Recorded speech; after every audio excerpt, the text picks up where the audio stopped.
Il tente de faire changer mon rêve en cauchemar. Mais actuellement, je ne marche pas. Mais dans mon esprit, je suis en train de marquer des pas. Bonjour, capture.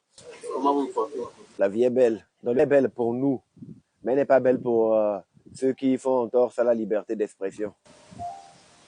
Est-ce que vous n'aviez pas, un tant soit peu, imaginé le scénario selon lequel les voies seraient barricadées aujourd'hui?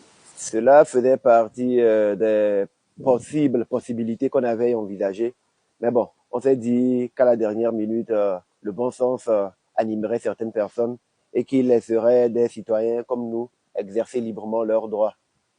Est-ce à dire que ce matin, le bon sens n'a pas prévalu? Je ne pense pas. Je sais pas, les gens diront que c'est par mesure de sécurité, mais sécurité de qui? Moi, je me sens en sécurité quand je suis sur le territoire national. Et c'était ma manière à moi de prouver que le pays est un pays de droit, un pays démocratique. C'est la raison pour laquelle je voulais sortir librement, faire mes 100 pas. Malheureusement, ils sont en train de me donner tort. Alors, vous voulez faire 100 pas, mais vous savez que derrière, il y a quand même des choses qui ont été dites sur les réseaux. On sait que derrière les 100 pas, c'est quand même une marche de protestation. Oui, c'était mes marches de protestation. Et c'est à juste titre. Je suis moi-même victime de torture. Je l'ai subi, on ne m'a pas rencontré. Je ne l'ai pas vu à travers les écrans du cinéma. Non, je l'ai vécu. Je suis une victime vivante des tortures. Et vu comment nous sommes dans un pays où je ne suis pas la seule personne, les cas de torture font maintenant légion, il fallait trouver une manière d'élever les énergies pour dire que non, nous sommes contre cela et que nous souhaitons que les tortures s'arrêtent. Donc oui, je suis sorti pour marcher contre les tortures. Et parce que je suis aussi victime de la mauvaise gouvernance, je voulais le manifester. Et c'est dans un pays démocratique que nous sommes censés être. Rien ne m'empêche normalement de pouvoir l'exprimer si je le veux. Surtout que je suis dans un esprit pacifique, sans violence. Alors, les militaires qui étaient venus, qu'est-ce qu'ils vous ont dit concrètement? D'abord, quand j'ai commencé à avancer avec la file indienne qu'on commençait à créer, ils ont débarqué de partout. Ils étaient une bonne vingtaine au départ. Et ils nous ont intimé l'ordre de nous disperser. Ils ont demandé que moi je puisse rentrer à la maison et que toutes les personnes qui n'étaient pas dans le quartier, qui pouvaient regagner leur quartier, qui pouvaient rentrer chez eux. Mais bon, avec la bravoure qui animait les personnes qui étaient actuellement derrière moi, elles n'ont pas voulu céder à l'intimidation. Nous avons décidé de rester devant chez moi, à la devanture. Là, ils ont débarqué en plus grand nombre pour nous intimer l'ordre de rentrer à la maison et que ceux qui n'avaient rien à faire ici devaient rentrer chez eux. Mais bon, c'est sans compter la détermination de ceux que vous voyez. Les autres sont partis. Il y en avait d'autres qui nous attendaient sur d'autres allées qui n'ont pas pu venir. Mais bon, nous sommes engagés à voir notre pays changer et nous ferons ce qu'il faut. J'ai eu à les expliquer que je suis un citoyen togolais, que je voulais me rendre à l'hôpital. Ils n'ont pas voulu me laisser vaquer librement vers ma destination. Et ils insistaient que je rentre à la maison. Mais là, je disais non, que j'étais devant chez moi et que j'étais libre d'y être. Donc, ils insistaient, ils mettaient la pression. Et mon papa est sorti, il s'est présenté. Il avait dit voilà, il a décliné son identité. Il a dit voilà qu'il était chez lui. Mais je ne sais pas si l'information a eu de l'effet sur eux. Parce qu'un des éléments a replié, il a parlé à son chef. Et comme moi, je l'ai filmé, ils sont revenus prendre mon portable. Mais bon, quelques temps après, ils sont venus me le rendre en demandant que je puisse supprimer les images que j'avais filmées. J'ai supprimé les images, ils m'ont rendu mon portable. Donc bon, les échanges, c'est juste la présentation de mon papa.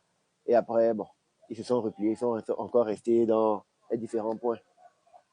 Alors, quel sera l'après? Bon, pour le moment, nous ne sommes pas encore à l'après-midi. Nous sommes toujours dans la matinée. On essaie de voir si d'ici 9h, 10h, les dispositifs seraient élevés parce que je tiens à faire ma marche. J'ai les pieds engourdis. C'est très important.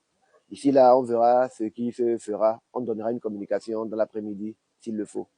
Vu que vous aviez un temps soit peu imaginé, il se pourrait que le bon sens ne soit pas au rendez-vous. Pourquoi vous n'aviez peut-être pas dormi ailleurs et puis fait votre marche tranquillement? Parce que c'était quand même prévisible qu'on viendrait boucler ici. Ça faisait partie des possibilités. Mais sachant que le service de renseignement était très avancé, même si je me mettais à un autre point, hors que mon domicile, pour activer une marche, ils auraient eu des arguments de dire que je voulais troubler l'ordre public. En tant que citoyen, quand on a envie de faire sa marche, on n'est pas obligé d'aller se cacher dans la maison de quelqu'un ou se réfugier dans un hôtel avant. Non, je n'ai pas senti le besoin de partir d'un autre point que de chez moi parce que je suis dans la légalité. Mais bon, deux têtes valent mieux qu'une ou bien on dit un pied qui glisse apprend beaucoup aux autres. Heureusement que sur le calendrier, le 30 n'est pas une date figée. Il y aura beaucoup d'autres dates. Et prochainement, on saura comment prendre des dispositifs pour exercer pleinement notre droit. Alors, quand vous dites ça, la prochaine fois, vous allez faire quoi? Vous allez dormir en dehors de la maison pour éviter qu'on vous bloque à nouveau? Je n'ai pas besoin de leur dire d'avance ce qui se passera pour qu'ils anticipent. Mais bon, on va travailler sur l'effet de surprise. Mais je pense que rien ne nous empêchera d'exercer notre droit le plus fondamental. Est-ce que ce qui se passe aujourd'hui, est-ce que c'est ce dont vous aviez rêvé? C'est ça votre rêve? Non, ça, ce n'était pas ça mon rêve. Mais je pense que le rêve, j'ai vu le 30 août, c'était le début d'un total changement. Depuis que je suis au Togo, j'ai souvent vu, j'ai souvent lu des gens dire être victimes de brimades. J'ai subi la torture. J'ai vu des gens dire qu'ils ont été plusieurs fois empêchés de manifester. Je ne l'ai jamais vécu. C'est ma première expérience et je pense que je vais travailler avec. Est-ce que votre rêve serait en train de devenir un cauchemar? Non, ils tentent de faire changer mon rêve en cauchemar. Mais actuellement, je ne marche pas. Mais dans mon esprit, je suis en train de marquer des pas. Et dans l'esprit de tous les Togolais actuellement qui sont chez eux, tous ces Togolais à qui on empêche de marcher, je sais que dans leur cœur, dans leur esprit, ils sont en train d'effectuer cette marche. La marche vers le changement est irréversible. Elle a déjà commencé depuis longtemps. Et ce ne sont pas des escouades de gendarmes qui nous empêchent physiquement de sortir, qui pourront brigader ou mettre des barrières à notre esprit, à nos pensées. Est-ce que vous avez un mot particulier à l'endroit des gens qui nous suivent en ce moment? Je dirais juste courage pour gravir une montagne. Le chemin est parfois semé d'embûches, mais ce ne sont pas les obstacles plutôt qui devraient nous empêcher de continuer notre ascension et d'aller vers nos objectifs. Soyons des braves et nous arriverons au bout.